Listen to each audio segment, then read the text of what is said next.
These are the things that we want to say to you. Now, this is what we know about your vortex, but you're not ready to know it. And it really is not that helpful when someone else knows it. And that's the reason that we were pointing out to you that so many of our physical friends have looked to others for the fulfillers of their destiny.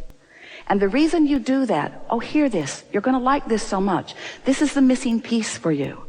The reason that you keep waiting for someone else to bring it, someone else to deliver it, someone else to be the key or the path, the who, the where, the when, the how's it going to get there. The reason that you look to others for that is because you've had a grid that has been filling in, and you have been oblivious to the fact that you have a grid that has been filling in. So since you haven't known that your grid was filling in, when it fills in, it feels like it's someone else's doing. Are you following? But when you start deliberately conjuring some images and holding them until you feel better, when you start deliberately doing the things that feel good when you're doing them, when you have taken some time like this and then you watch what happens immediately following in the hours and the days following a raising of your vibration, you will never again find the mystery of the grid filling in. It won't feel to you like it's someone else fulfilling your destiny, someone else deciding what's happening to you. We really like this conversation. We like so much saying to you that the reason that you do not know for sure that you create your own reality is because you've been offering a grid that you didn't know you were offering, and when their grid filled in, it felt like it was coming by assertion from someone else. It feels like your employer is making all of those decisions about the way you are treated or about how much you can earn. It feels like your government is making all kinds of decisions. It feels like your lovers or your partners or your husbands or your wives, your mothers or your fathers or your children or your siblings or your peer group. It feels like everybody else has control over what's happening to you, and none of that is true. You have control over the way you perceive them, and when you begin to exercise control over the way you perceive them, then you begin to offer a grid that is consistent. And law of attraction is such a wonderful thing because it is so eternally and explicitly responsive to your vibration. In other words, the vibration that you are offering is always what you're thinking and what you're feeling and what you're getting are always a perfect vibrational match. So, that was really good. So, we're going to take 3 minutes and we're going to see what's happened here. Are you the creator of your own reality? Do you have the ability to offer a vibration just because you choose to? Is your vibration contingent upon what is manifested already? So you don't have to keep regurgitating the old news because it's old news. Do you have the ability to think around what is? Can you imagine a different route to work? So you don't have to go the same way you've always gone. So if there was something that you wanted to see along a different way, it would be perfectly easy for you to just do it a different way. So it's not difficult to imagine seeing things differently than they have been. Is your life multifaceted? Are there some things about it that are working better than others? Do you have the ability to focus more on the things that are working? Can you turn the other cheek and give your attention more to the things that feel really good? Do you think that you can offer a vibration apart from what has manifested? Can you think about creation in conceptual terms rather than literal terms? In other words, can you think about the law? Can you think about emotions? Can you think about your existence before you came here into this physical body? Is it logical to you that there is a part of you that is non-physically focused, that is pulsing at the same time? Is it logical to you that when you stand in a moment of time giving your attention to something, that whatever it is that you're giving your attention to and you're forming an opinion about, that the source within you is also has an opinion about it? And is it logical to you that the emotion that you're feeling is letting you know whether your opinion and the opinion of source about this are the same or different? So when you feel discouraged as you're thinking about money, or you're thinking about your current income, or you're thinking about your debt, or you're thinking about what's coming next, when you feel discouraged, that feeling of discouragement, does that mean that source is thinking the same or differently? So does it now seem logical to you that every time you feel negative emotion that you would call discouragement, that it actually could be a reason for strong encouragement, because that means Source sees it different? How about that? Source sees this different. I'm off my beat right here. I've practiced this thought. I've been practicing it so it's easy to come to, but clearly Source is not in agreement with this. That's good news.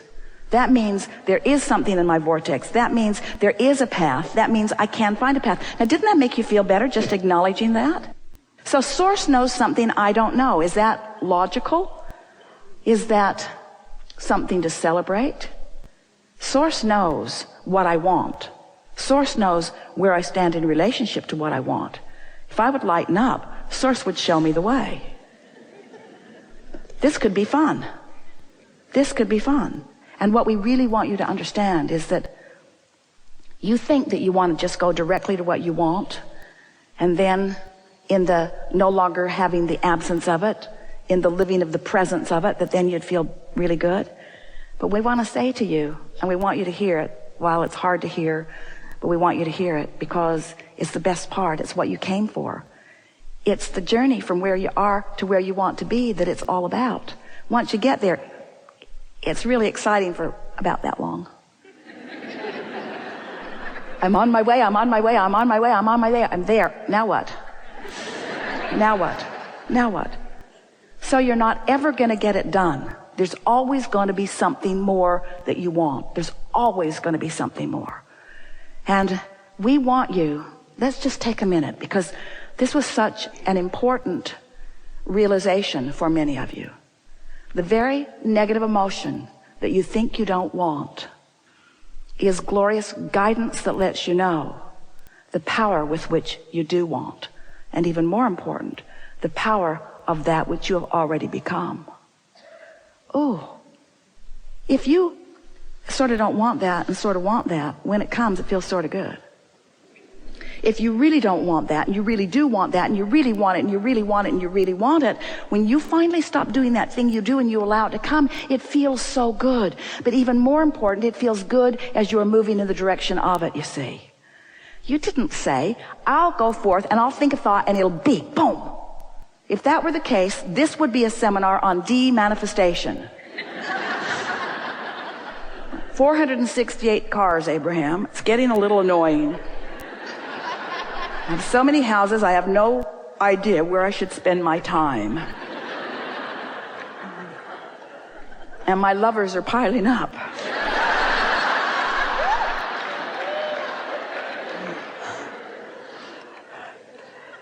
But you didn't say, I'll go for the manifestation. You said, I'll go because contrast will inspire me and it will feel good to come up with a new idea.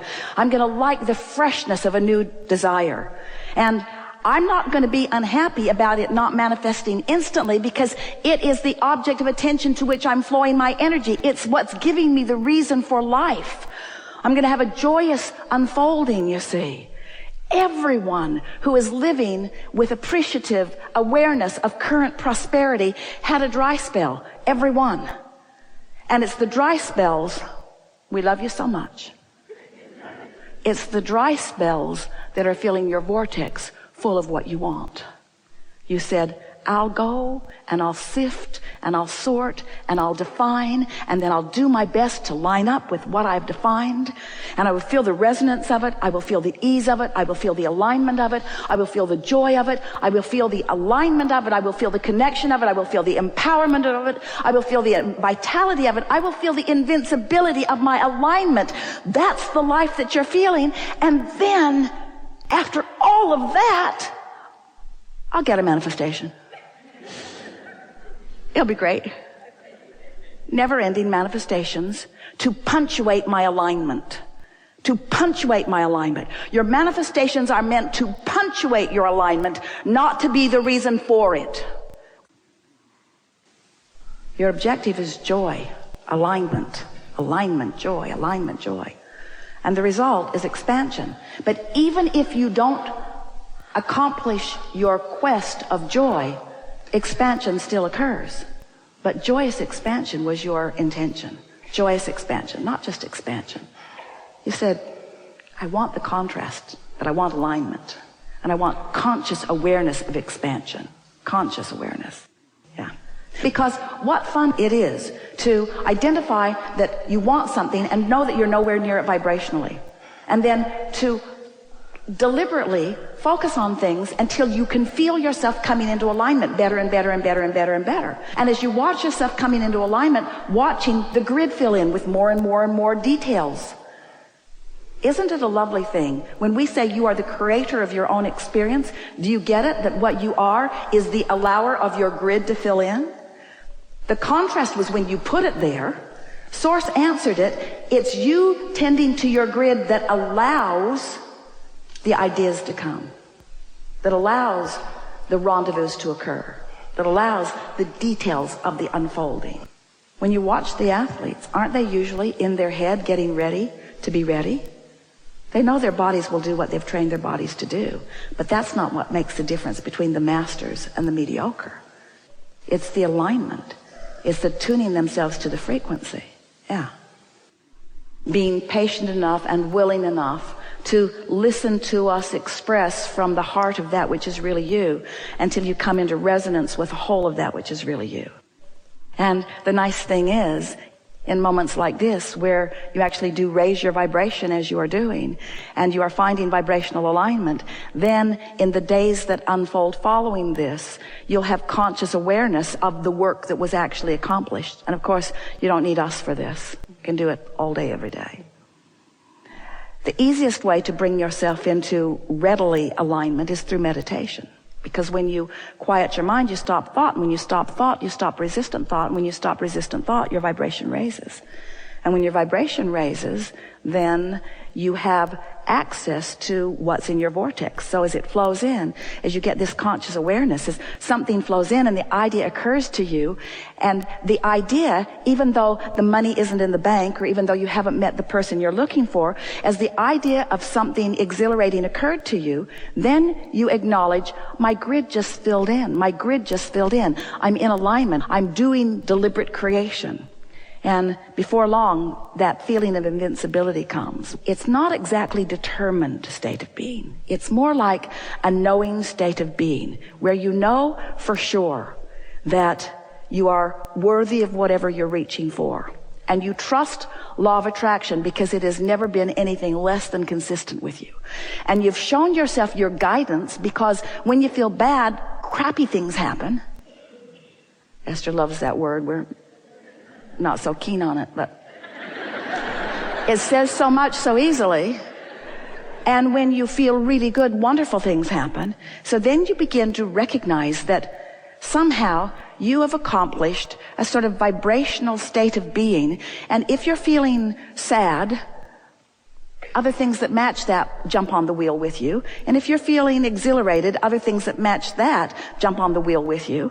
And your whole world reflects what you've got going on. You can control, with far less effort than it takes to learn QuickBooks on your computer, your own vibrational grid. And then it is our absolute knowing that you will begin living your life precisely as you intended when you came forth into this physical experience. And it's really an exciting thing because you've spent all this time putting wonderful things into your grid. We think it's high time you started putting things into your vortex. We think it's high time that you started allowing those things to flow into your realization, into your manifestation, into your actualization. We've enjoyed this interaction immensely.